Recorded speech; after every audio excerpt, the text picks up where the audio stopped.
So the world really feels like it's holding its breath right now. If you've been watching the news, you know why. July 2025. The war in Ukraine seems to have entered a new and frankly much more dangerous phase.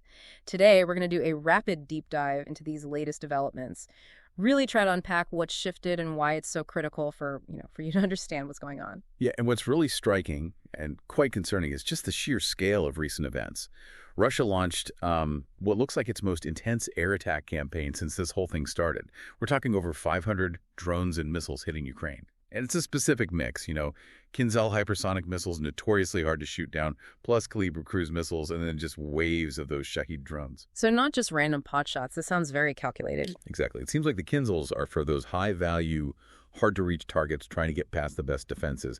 And the Shahids, well, so many of them, it's almost designed to just swamp Ukraine's air defense, make them use up missiles. It's this kind of systematic degradation strategy. And tragically, it did result in at least one death reported, several injuries, hitting cities, homes, even power stations and hospitals. But even with all that coming down, Ukraine's defense, well, it held up remarkably well, didn't it? Intercepting over 475 of those threats.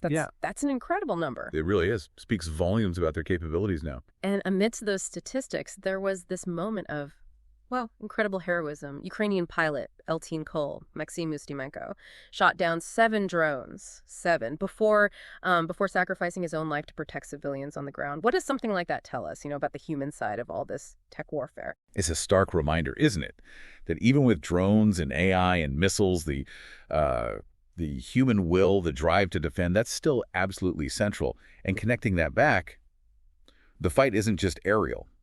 On the ground, Russian forces are pushing really hard. Donetsk, Dnipropetrovsk regions. Major activity there. Plus, there are these concerning reports about more troops building up near Sumy and Kharkiv.